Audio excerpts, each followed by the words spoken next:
Tasha Bates, Bradley County, Tennessee. On the morning of June 27, 2012, the Tennessee heat had already begun its climb before most of Bradley County was fully awake. By mid-morning, temperatures in a sealed vehicle, parked, engine off, windows up, can reach 130 degrees Fahrenheit or higher. That is not hyperbole. That is physics. Metal absorbs heat.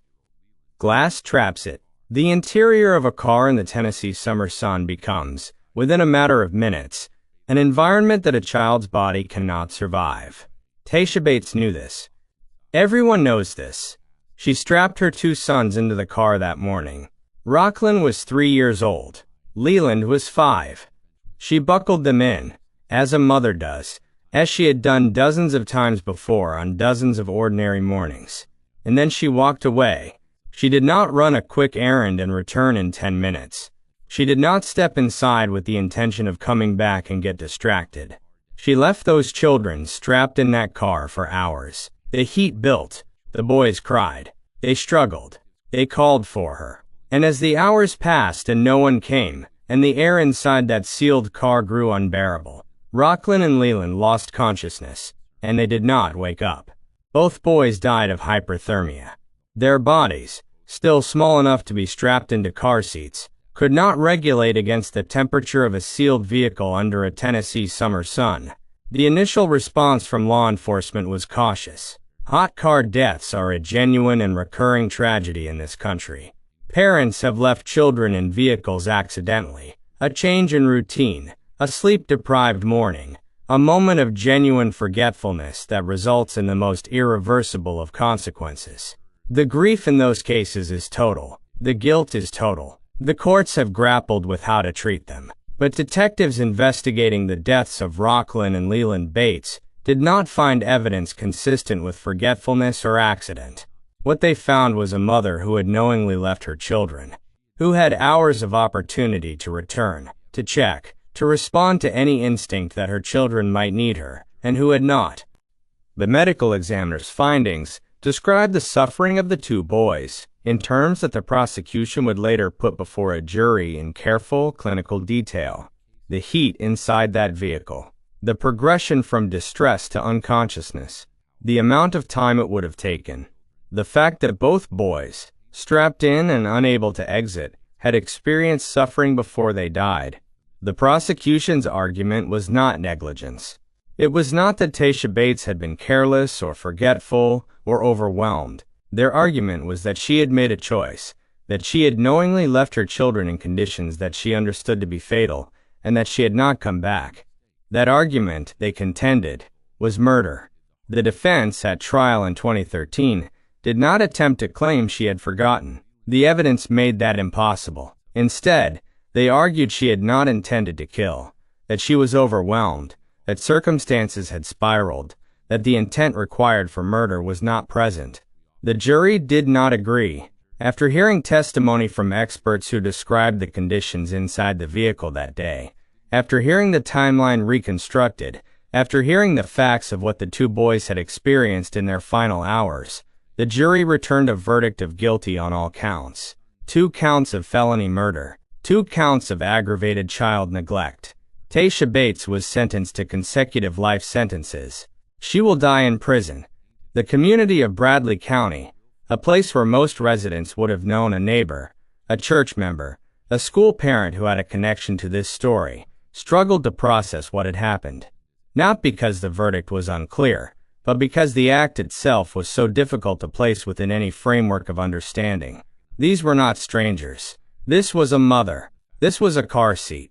This was a summer morning, the kind that happens every year, unremarkably, across every county in Tennessee.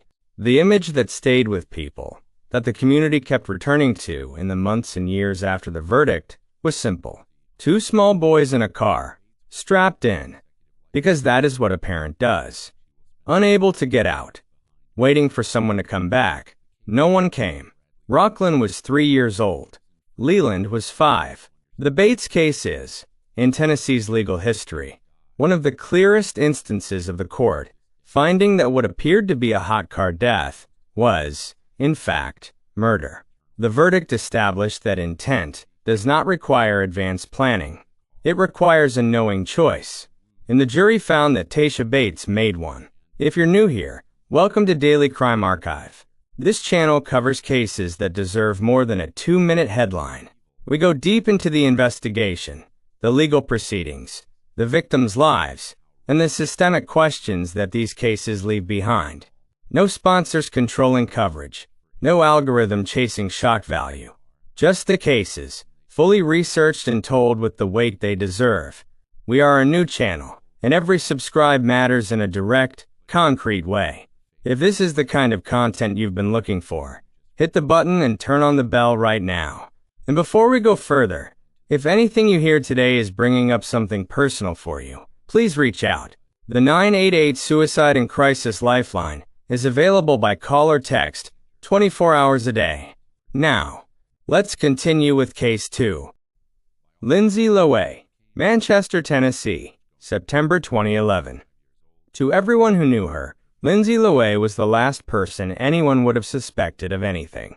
She had grown up in Manchester, Tennessee, in a church-going family where appearances mattered and expectations were clearly communicated.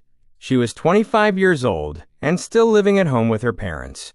She worked as a dental assistant. Co-workers described her as polite, quiet, competent.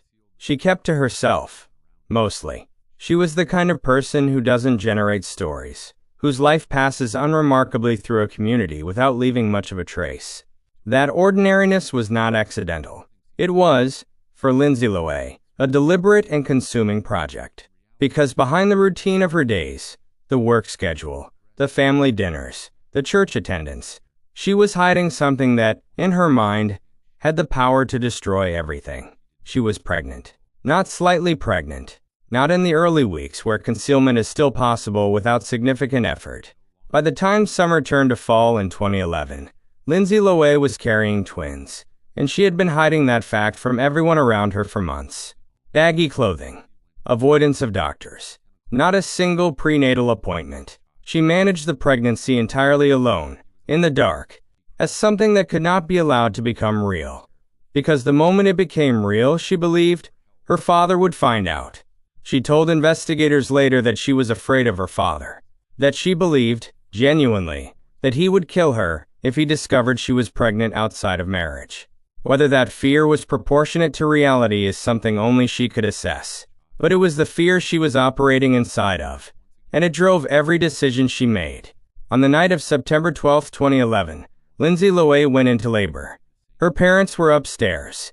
She was alone in the bathroom of the family home. At around 10 o'clock that night, she gave birth to a baby boy. He was born alive. His lungs were working. He cried. Lindsay covered his mouth and nose with her hand until he was silent. Less than an hour later, she delivered a second child. Also a boy. Also alive. Also crying. She did the same thing again. Both babies, full-term, healthy, viable, died of suffocation in the bathroom of their family home while their grandparents slept upstairs. Lindsay cleaned the blood from the bathroom floor. She wrapped the babies in blankets and towels, put them in a laundry basket, and put the basket in her bedroom closet. Then she went to bed. For 2 days, the house continued its routines. On September 14th, Lindsay's mother noticed a smell coming from her daughter's room. She searched. She found the laundry basket. She found her grandson's. Police were called immediately. Medical examiners later confirmed what the evidence already indicated. Both infants were full-term, healthy, and had been born alive. Their cause of death was suffocation. The findings were unambiguous. Detectives interviewed Lindsay. She initially denied wrongdoing. Eventually, under the weight of the evidence and sustained questioning, she confessed. Her explanation, the one she gave to investigators, the one that would later be read to a jury, was that she had killed her babies because she was terrified her father would find out about the pregnancy. She said she believed he would kill her if he knew. The prosecution at trial in March 2013 acknowledged the fear. They did not dismiss it as fabricated, but they argued, with precision, that fear does not equal absence of intent. Lindsay Lowe had, over the course of months, made deliberate and sustained choices to conceal her pregnancy. Those choices culminated, they argued, not in a panicked moment, but in 2 deliberate acts. The defense took the opposite position, that she had not planned to kill, that she had panicked during and after the births, that the state of mind required for premeditated murder was not present in a terrified young woman laboring alone in a bathroom at 10 o'clock at night. The jury deliberated for only a few hours before returning a verdict of guilty on 2 counts of first-degree premeditated murder and additional counts of aggravated child abuse. Lindsay Lowe was sentenced to 2 life terms. That should have been the end of the legal story. It was not. In 2024, more than a decade after the verdict, a judge vacated Lindsay Lowe's conviction. The basis was a finding that one of the jurors who had sat on her trial had demonstrated clear bias during jury selection, that this juror had written before the trial began that she believed Lindsay was guilty. Lindsay Lowe walked out of prison. She went to live with her family. She got a job. For a period of time, she was free. Then, in June 2024, the Tennessee Court of Criminal Appeals reversed the lower court's ruling. The appellate court found that the jurors' statements did not legally constitute the kind of automatic bias that mandates a new trial. The conviction was reinstated. Her bond was revoked. Lindsay Lowe was taken back into custody. As of 2025, she remains incarcerated while appeals continue. The question of whether she will ultimately serve out her life sentence, or whether the legal process will find another door, is not resolved. The Lindsay Lowe case is now 2 stories layered on top of each other. The story of what happened in that bathroom in Manchester in September of 2011. And the story of how fragile a conviction can be, how years of legal work can produce a brief, disorienting reversal, and how a family that lost 2 babies can find themselves watching the case that put their killer away suddenly, briefly, come undone. Brandy Elliott, Hendersonville, Tennessee, July 2024. Hendersonville, Tennessee, sits on the northern edge of the Nashville metropolitan area, built along the curves of Old Hickory Lake. It is the kind of community where people jog the greenway trails in the morning, where neighbors know each other's names, where the arrival of summer means families at the water's edge and children on bikes, and the particular sounds of a Saturday afternoon in a place people have chosen because it feels safe. July 13, 2024, was a Saturday. Brandy Elliott was 33 years old. Her husband John was hospitalized at the time, leaving her managing the household alone. The logistics, the stress, the absence of the partner she was accustomed to sharing the weight with. Friends who knew her said she had seemed stressed in the weeks before July. Overwhelmed. Stretched thin. Nobody who knew Brandy Elliott would have predicted what she was capable of. Her daughter Piper was 7 years old. By every account given by people who knew the family, Piper adored her mother. She was the kind of 7-year-old who wanted to be near her mother, who followed her room to room, who saw her mother as the gravitational center of her small world. On that Saturday afternoon, when Brandy left the house, telling herself she needed time alone, Piper saw her leaving.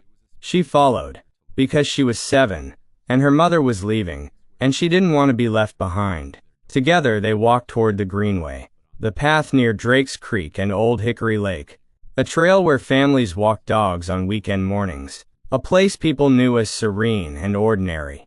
According to Brandy Elliott's own confession, given to Hendersonville police, recorded, documented, and later presented in court proceedings, she brought Piper to the water's edge.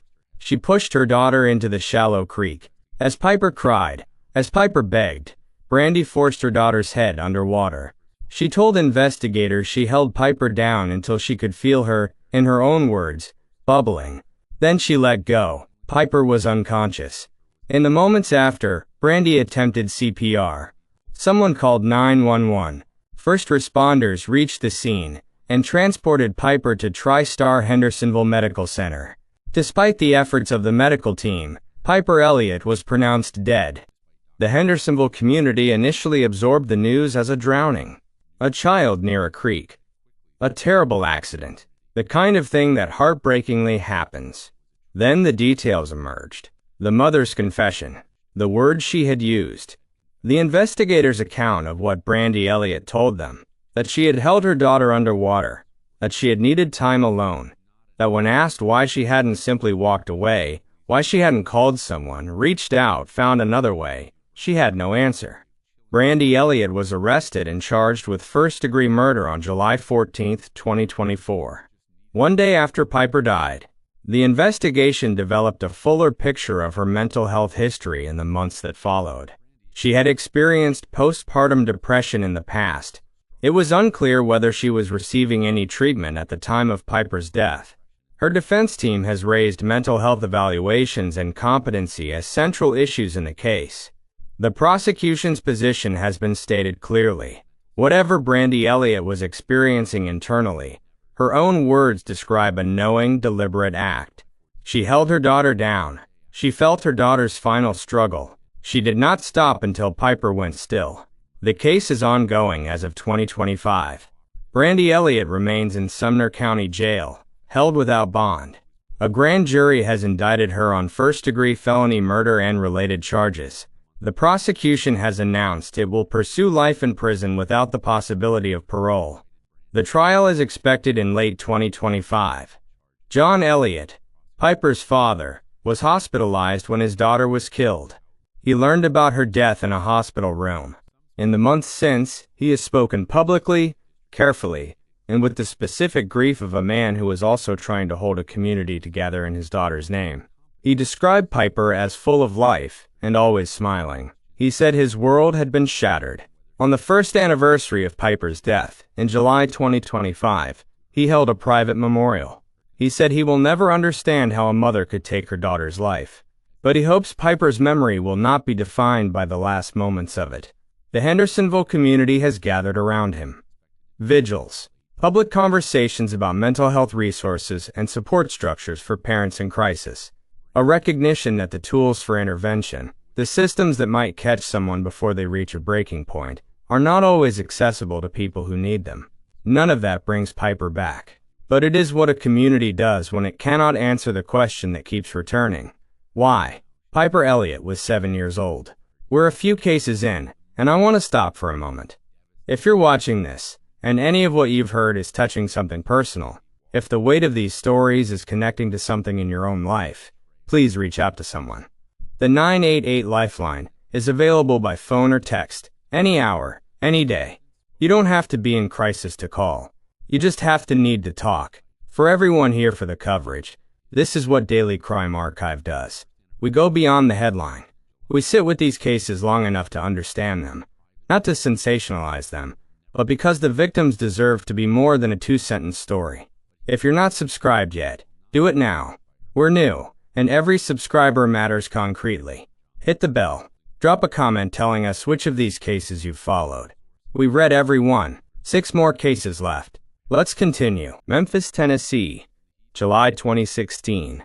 On the afternoon of July 1, 2016, a child ran out of an apartment near Hacks Cross Road in Memphis. He was 7 years old, and he had just seen something no child should ever see.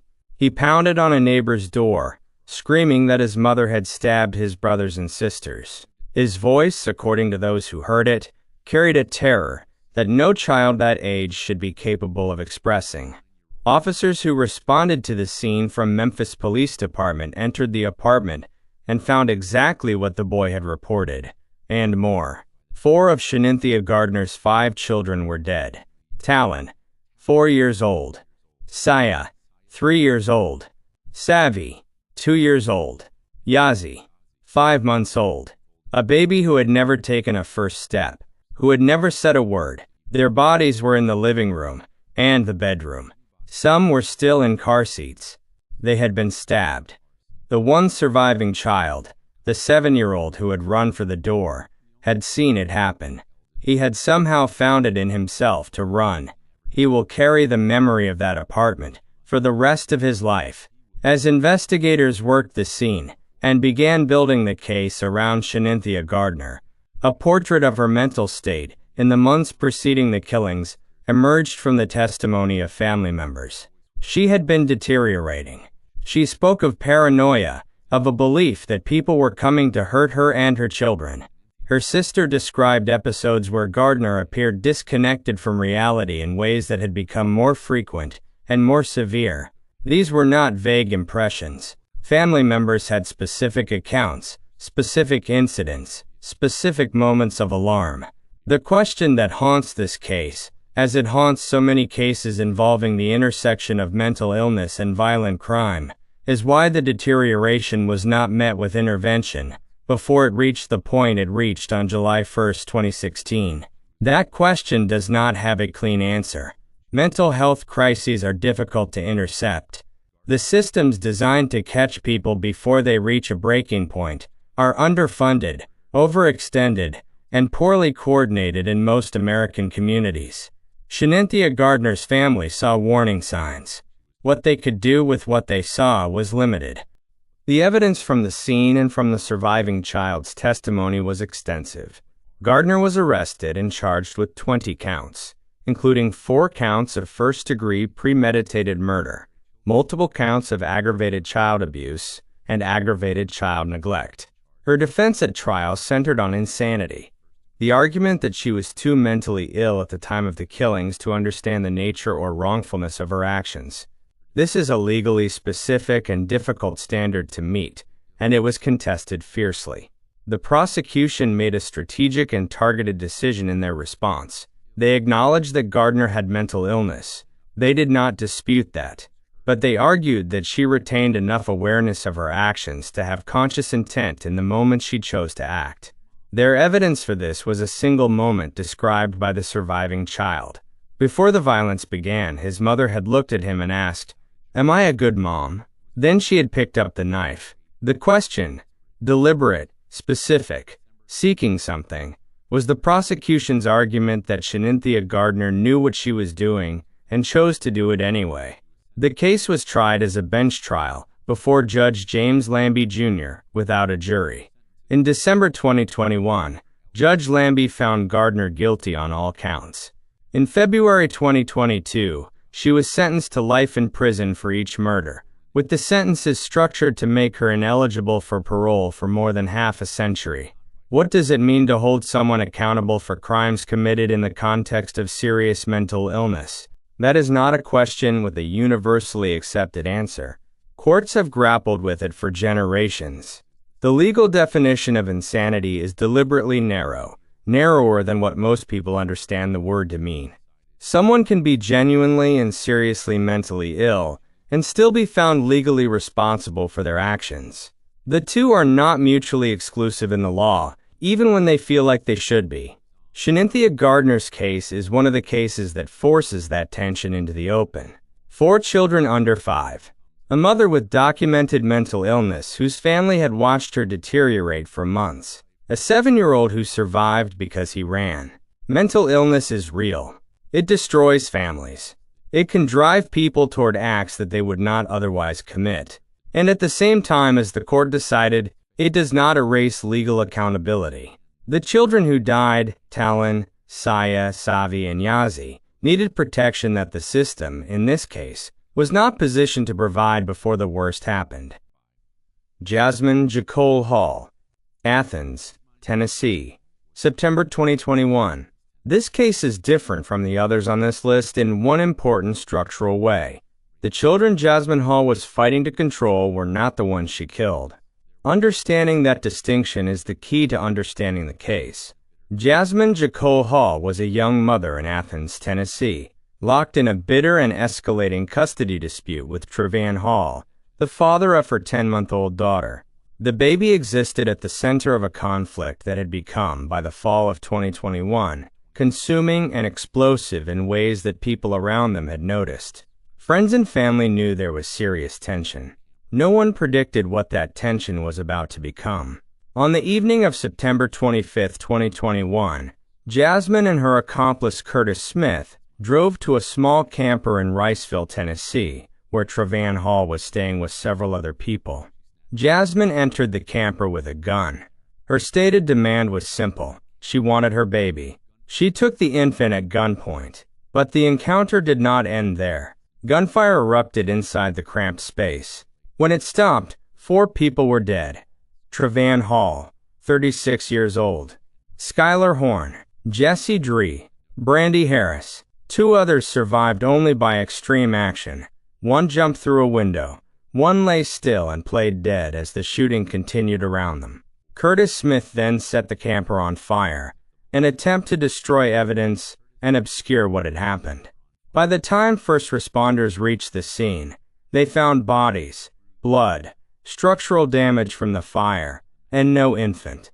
An Amber Alert was issued. For hours, McMinn County and the surrounding area held its breath, fearing the baby had been caught in the violence or the fire. That night, law enforcement tracked Jasmine and Smith to Polk County. The baby was found alive and unharmed. The 4 people left behind in Riceville were not. The investigation moved quickly. Survivors provided testimony. Jasmine Hall gave investigators an account of what had happened during interrogation, one that confirmed her role and Smith's. The evidence was, by any standard, overwhelming. This was not a crime of sudden emotion. It was planned. She had gone to that camper with a gun. She had gone with an accomplice. The decision to bring a weapon, to go with backup, to execute a confrontation rather than pursue legal remedies, these were deliberate preparations. The custody dispute was real. The grief of a mother who felt separated from her child was real. None of that explains or justifies 4 deaths. In April 2024, Jasmine Hall accepted a plea agreement. She pleaded guilty to 4 counts of murder and related charges. The sentence was 4 consecutive life sentences, with no possibility of release. Curtis Smith entered a separate guilty plea and received equivalent punishment. Jasmine Hall will never walk free. The child she went to retrieve that September night will grow up without her father, without her mother, and without the extended family whose lives ended in a camper in Riceville. The case of Jasmine Jacole Hall is the case on this list that most directly forces a confrontation with the question of what custody conflict can become when it is met with violence instead of process. Courts exist. Mediators exist. Legal mechanisms for resolving custody disputes exist, imperfect as they are.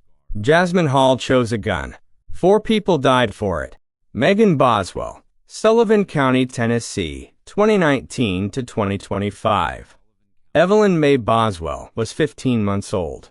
She had curly blonde hair and the specific, photogenic quality of toddler faces that make strangers feel connected to children they have never met. When her photograph circulated during the search for her in early 2020, it reached people across the country who had no connection to Sullivan County, Tennessee, and felt the pull of it anyway. She was last seen alive in December 2019. The Amber Alert for Evelyn wasn't issued until February 2020, weeks after she had last been reported seen. The delay itself was the first indication that something was seriously wrong with the account her mother, Megan Boswell, was providing. Megan was 18 years old at the time. When investigators began questioning her about Evelyn's whereabouts, she gave them a story, then a different story, then another one. Evelyn was with her father. Then she was with a babysitter. Then she had been given to a friend for safekeeping. Each time the story was tested, it fell apart. Each new version created more questions than it answered. Investigators described Megan as manipulative and said that her repeated lies had cost them crucial time. Time that, in a case involving a missing toddler, can be the difference between a rescue and a recovery. The search for Evelyn became one of the most covered missing child cases in Tennessee in recent memory. Volunteers searched fields, riverbanks, and abandoned properties. Law enforcement deployed significant resources. The community, and through news coverage, people far beyond Sullivan County held on to hope. In March 2020, investigators searching family property in Blondville found Evelyn's remains hidden inside a shed, within a playhouse belonging to Megan's father. She had been dead the entire time the search was happening. The community response to that discovery was the specific, compound grief that comes from a search that ends in the worst possible way. Not just the loss of a child, but the loss that had been happening for weeks while people were still hoping. Candlelight vigils. Stuffed animals left at public memorials. Strangers who had followed the search grieving a child they had never known. Megan Boswell was arrested in 2020 on charges of making false reports. In 2021, a grand jury indicted her on 19 counts, including first-degree murder, aggravated child abuse, and tampering with evidence. The trial began in 2025. The prosecution built its case around the lies, the timeline of shifting stories, the waste of investigative resources, the fact that Megan Boswell had allowed a community search and an Amber Alert and weeks of public anguish to unfold while she knew where her daughter was. They also presented the forensic evidence of how Evelyn died. The defense argued that Megan was young, naive, and overwhelmed, that her behavior after the fact, however damning, should be understood in the context of an 18-year-old in over her head. The jury, in July 2025, convicted Megan Boswell of first-degree murder and multiple related charges. The sentence: life in prison with the possibility of parole after 51 years. Megan Boswell will be in her late 60s before she is eligible for parole consideration. The question of why, the core question in this case, as in so many of the cases on this list, has not been answered publicly in full. What drove an 18-year-old to kill her 15-month-old daughter and then spend weeks allowing a community to search? What was she trying to avoid, or preserve, or escape from? We may never know the complete answer. What we do know is Evelyn, 15 months old, curly blonde hair, a smile in a photograph that reached strangers across the country. A child who should have had decades ahead of her. Her mother's conviction closed the case file. It did not close the grief. More than halfway through this one, and I want to check in. If you've been watching since the beginning, you know what this channel is. We don't cover these cases to sensationalize them. We cover them because the victims deserve to be known, and because the communities that go through these ordeals deserve a record that goes deeper than the first news cycle. Daily Crime Archive is still new. Your subscription, your share, your comment below, these things genuinely shape how this channel reaches people. If you haven't subscribed yet, do it now. Check the pinned comment after the video for a full status update on every case we cover today. And if any of today's stories is sitting heavy with you, the 988 Lifeline is there. Call or text any hour. 3 more cases. Let's finish this. Sevier County, Tennessee, 2022. When a child arrives at a hospital with catastrophic head injuries, the emergency medical team's immediate focus is clinical. Stabilize, assess, treat. The question of what happened comes second. In late 2022, a 3-year-old boy was rushed to a hospital in Sevier County, Tennessee, with head injuries that the medical team recognized almost immediately as inconsistent with an accidental fall. The severity was wrong. The pattern was wrong. The specific nature of the trauma told a different story than the one his mother was telling. His mother was Brenda Behounin, 34 years old. She said he had fallen. She said she had found him unresponsive. She was cooperative with initial questioning, but her account shifted as the questions became more specific. She seemed, to investigators, anxious but strangely flat, unable to explain with any consistency how her child had come to be injured in the way he was injured.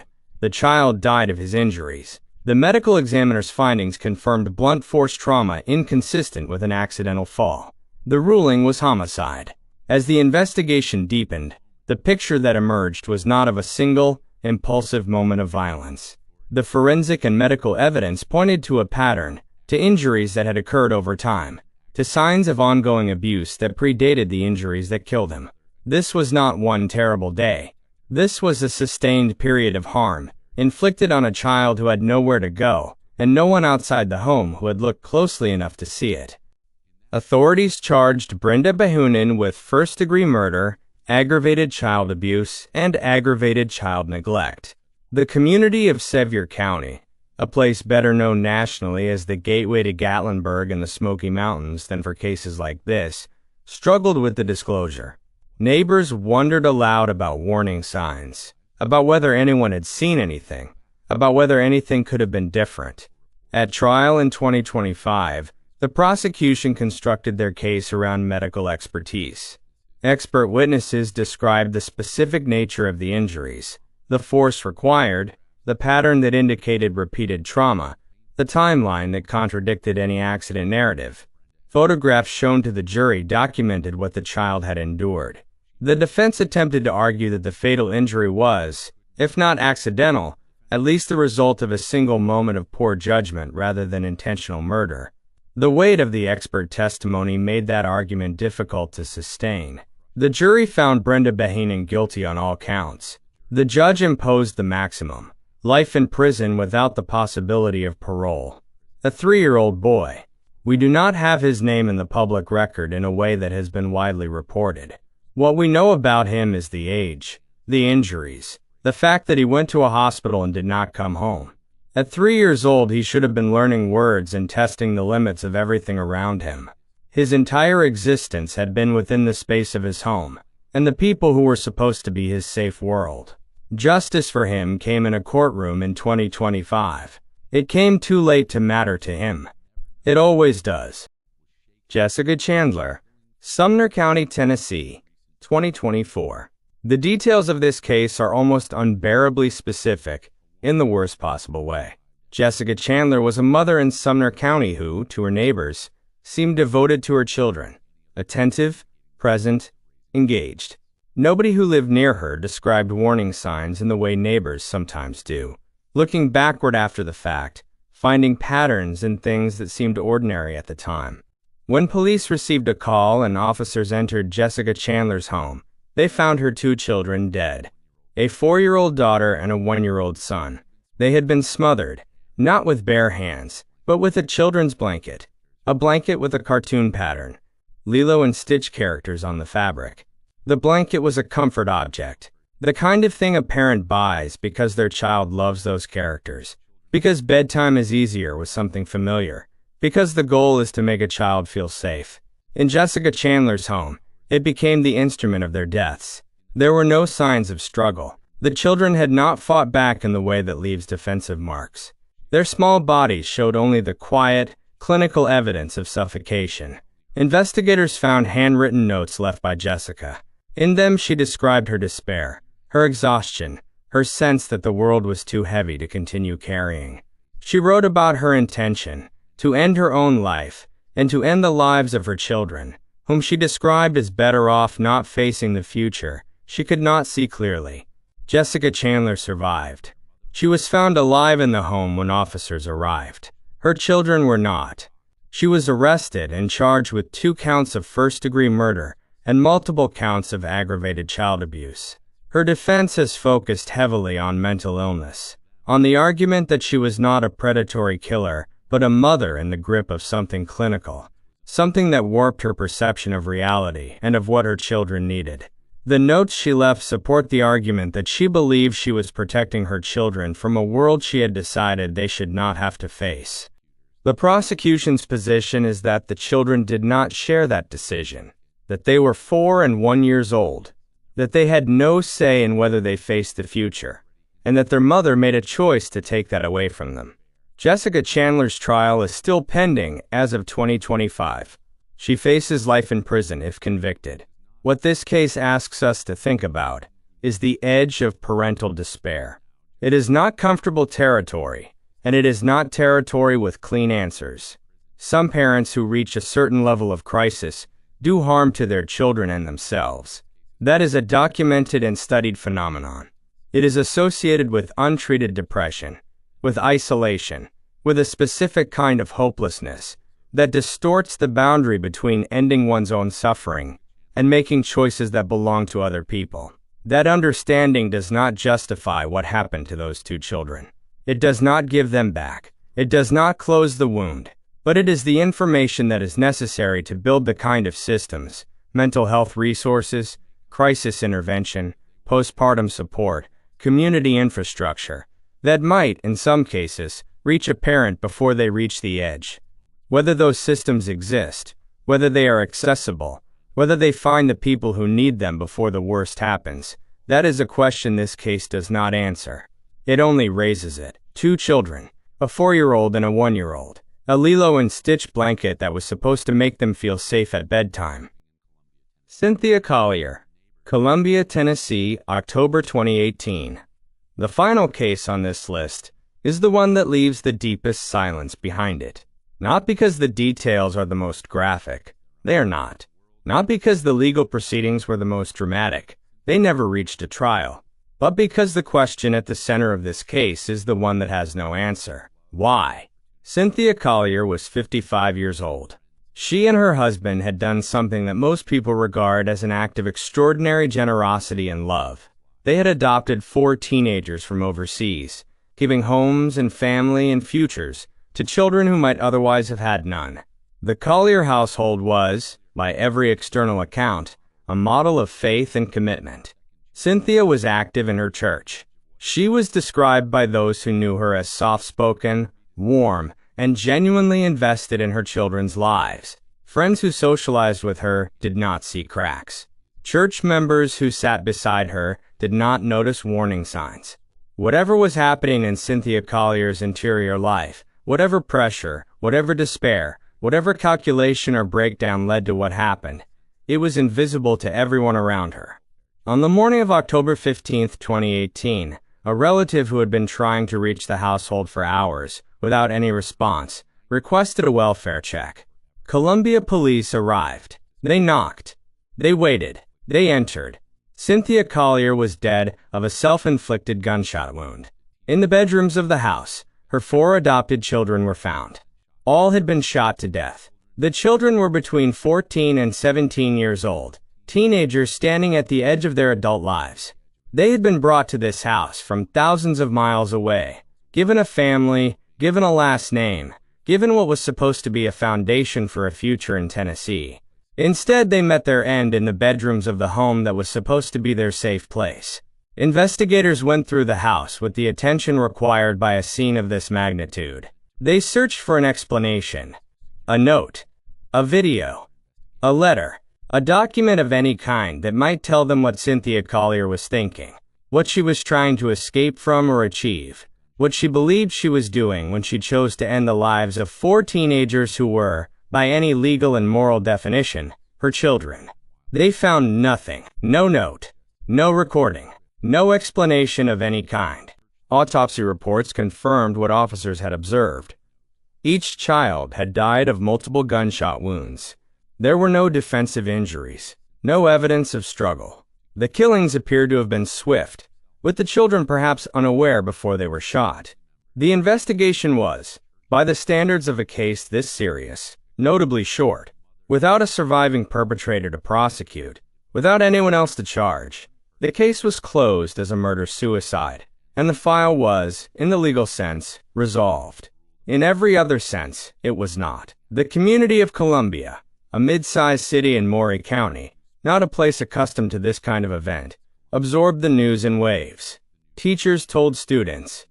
Students wept. Vigils were organized. People who had never met the Collier children left flowers and candles at public memorials. People who had worshipped alongside Cynthia struggled with a specific cognitive dissonance. The woman they knew and the headlines they were reading could not be reconciled. The friends and neighbors who spoke publicly in the days after the discovery circled back, again and again, to the same word. Why? Depression has been speculated. Hidden family dynamics have been speculated. Financial pressure, health issues, a secret the household was carrying, all of it has been speculated, by people who were trying to fit a void into a shape they could understand. None of it has been confirmed, because there is no evidence to confirm. There is a particular cruelty in a case that ends without explanation. The families of victims in other cases on this list at least have some version of an answer, a confession, a motive, a documented mental health history, a trial transcript that builds, however inadequately, a record of what happened and why. They have something to argue with, something to push back against, something concrete to carry. The surviving relatives of Cynthia Collier's children have a void. 4 teenagers who came from other parts of the world and found what they were told was a permanent home. 4 teenagers whose files, whatever they looked like in their countries of origin, now end in a house in Columbia, Tennessee, in October 2018, without explanation. Cynthia Collier chose adoption. She chose to bring 4 children into her home and her family and her last name. She had made, in the years before October 2018, choices that most people would describe as the highest expression of selfless parenting. And then she made a final choice that erased everything she had built. The case of Cynthia Collier stands apart from every other case on this list because of its silence. No motive, no surviving perpetrator, no courtroom, no verdict, just 4 bedrooms, and a question that the community of Columbia, Tennessee, is still living with in 2025. Why? The answer is not coming. 9 cases, 9 women, 9 sets of children whose lives ended at the hands of the person who was supposed to protect them above all others. These cases span more than a decade of Tennessee history. They cross counties, communities, demographic lines, and circumstances. They involve mothers who were teenagers and mothers in their 50s, mothers who killed in a moment, and mothers who maintained an ordinary surface for months, mothers who confessed, and mothers who left no explanation at all. What they share is the betrayal at the center of each one. We build the concept of family around safety. The parent-child relationship, in particular, is supposed to be the most fundamental safe harbor available, the relationship that defines protection in its most basic form. These 9 cases are 9 different ways that fundamental assumption can fail. They do not give us a clean lesson. There is no single policy response, no single intervention, no single system that would have prevented all 9. Some of them involve documented mental illness. Some involved custody disputes. Some involved concealment and fear. One involved no explanation at all. What they do give us is a record. The names of the children who died. The communities that had to live with what happened. The legal system's attempts, imperfect and ongoing, to provide accountability for acts that cannot be undone. Rocklin and Leland Bates. The twins Lindsay never named, Piper Elliott, Talon, Saya, Savi, and Yazi. The 4 people killed in Riceville. Evelyn Mae Boswell. The 3-year-old boy in Sevier County. The 2 children in Sumner County. The 4 teenagers in Columbia. Their names, and the names we don't have, are what this episode is finally about. Not the mothers who killed them. The children who were killed. That is all 9 cases. 100 minutes. If you watched this all the way through, thank you. This is not easy content to sit with, and the fact that you stayed means you understand what this channel is trying to do. Daily Crime Archive covers the cases that deserve more than a headline. The victims who deserve to be remembered as more than a crime statistic. The communities that go through these events and rarely get followed up on once the initial coverage fades. We are new, and we are growing. Your subscription, right now, if you haven't yet, makes a direct difference in how this channel reaches people. Hit the bell, leave a comment, share this with someone who covers true crime with the same seriousness you do.